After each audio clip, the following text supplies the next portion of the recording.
Alhamdulillah wassalatu wassalamu ala sayyidi Rasulillah Muhammad ibn Abdullah wa ala alihi wa sahbihi wa man walaha ma ba'd. Untuk mengobati sifat malas di dalam kita melakukan kesunahan yang telah diajarkan oleh baginda Nabi besar kita Muhammad sallallahu alaihi wa ala alihi wa sahbihi wasallam. Begitu juga sifat malas sewaktu kita ingin melakukan zikir atau malas melakukan ketaatan yang telah diajarkan oleh baginda Nabi besar kita Muhammad sallallahu alaihi wa alihi wasallam. Tentunya di antara obatnya adalah bangkitkan jiwa kita dengan dorongan mempunyai rasa berharap kepada Allah Subhanahu wa taala.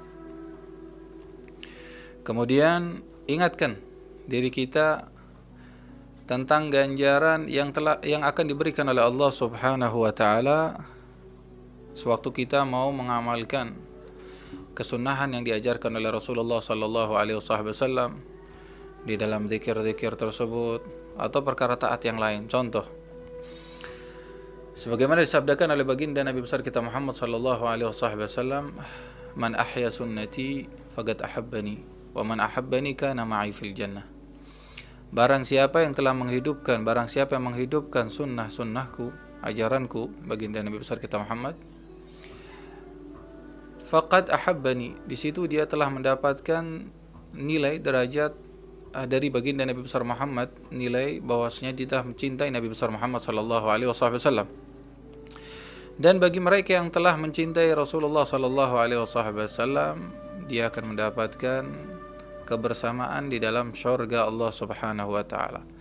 Oleh karena itu ingatkan di dalam diri kita sewaktu kita malas melakukan kesunahan, sewaktu kita malas untuk melakukan ajaran-ajaran baginda Nabi besar kita Muhammad sallallahu alaihi wasallam. Kemudian hadirkan selalu di dalam diri kita, hadirkan selalu apa-apa yang telah disampaikan oleh baginda Nabi besar Muhammad. Itu tentunya insyaallah bisa mendorong diri kita untuk mengerjakan kesunahan Nabi, zikir-zikir atau apa-apa yang telah diajarkan oleh Rasulullah untuk kita mentaati Allah dan Rasulnya sallallahu alaihi wasallam. Begitu juga ikhwan, jangan putus asa sewaktu kita mendapatkan rasa malas di dalam kita melakukan kesunahan Rasulullah, di dalam kita melakukan zikir. Suatu saat pasti akan datang sifat malas, sifat bosan. Tamam. Itu jangan kita berputus asa. Setelah itu kita berhenti selamanya tidak melakukannya, tidak akan. Tetapi perkara tersebut jangan sampai membawa kita setelah malas itu, jangan membawa kita malah tambah tambah diam. Artinya tambah berhenti tidak mau melakukannya. Yang harus kita lakukan adalah kembalilah kita, artinya kita merenung bahwasanya kita merasa kita ini tempat kekurangan. Memang kita manusia biasa, banyak kekurangan di situ.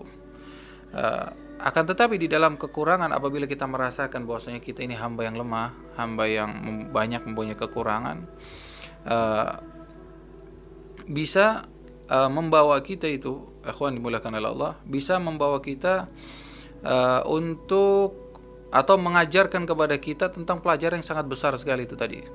Nah, kalau kita merasa bahwa kita ini lemah, kita misalkan suatu saat mendapatkan kemalasan dalam perkara tersebut, itu bisa jadi mengajarkan untuk kita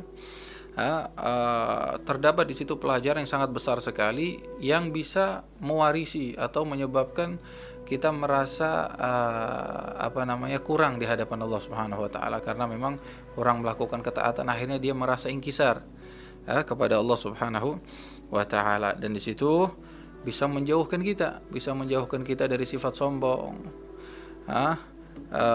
Bahkan bisa lebih baik apabila barangkali kita melakukan perkara baik tersebut.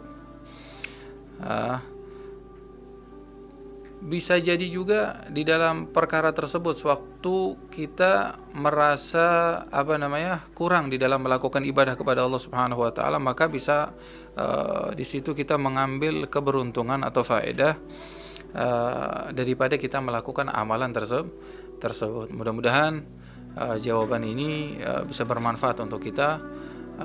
Sallallahu alaihi wasallam Muhammadin wa ala alihi wasallam. Alhamdulillah rabbil alamin.